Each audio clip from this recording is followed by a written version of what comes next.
Pawan Kalyan story ఉండొచ్చు అనుకుంటున్నారు? మరి స్టోరీ తీస్తారు.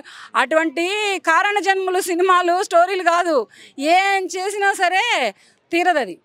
అతను ఒక కారణ జన్ముడు, ప్రజల కోసమే పుట్టిన power of the power Pawan Kalyan garu. అటువంటి వ్యక్తి మరి ప్రజల సేవకై, ప్రజల బాగోగుల కొరకై అహర్నిశలు మాని ఎండనక వాననక రాయనక రప్పనక నీరనక నిప్పనక ఆకలిని సైతం మరచి ప్రజల కోసం కాళ్ళకి చెప్పులు కూడా లేకుండా ఆ రకంగా బురదలో పడి తిరిగి ప్రజలకు సేవ చేస్తున్నాడు అంటే ఆయన ఒక కారణ జన్ముడే. అటువంటి బిడ్డని కని సినిమా ఇండస్ట్రీకి అప్పచెప్పింది ఒక మహాతల్లి అంజనాదేవి గారు. అదే బిడ్డని మళ్ళీ రిటర్ను మన ప్రేక్షకులకి, మన ప్రజలకి సేవ చెయ్యయ్యా అని ఒక డిప్యూటీ సీఎంగా తీర్చిదిద్ది ప్రజలకు అప్పచెప్పింది అటువంటి మహాతల్లి.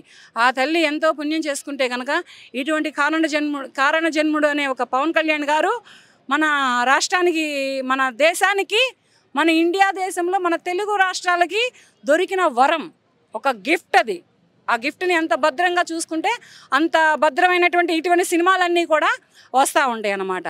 స్టోరీనే తీయొచ్చు, ఇంకేమైనా తీయొచ్చు. అది పవన్ కళ్యాణ్ గారి స్టోరీనే తీయొచ్చు, లేకపోతే ఎలాగైనా తీయొచ్చు. కానీ సినిమాలో అయితే ట్రైలర్ అయితే నేను చూశాను, అది ఒక రేంజ్లో ఉంది. మరి అది నిజంగానే చిరంజీవి గారే ఇటువంటి వేషం వేశారా, లేకపోతే పవన్ కళ్యాణ్ గారు ఏమైనా వచ్చారా, జొరబడ్డారా, లేకపోతే రామ్ చరణ్ గారు ఏమైనా ఇలా చేస్తున్నారా అన్నటువంటి విషయానికైతే మాత్రం ఈ మూవీ అయితే మాత్రం వెళ్ళింది.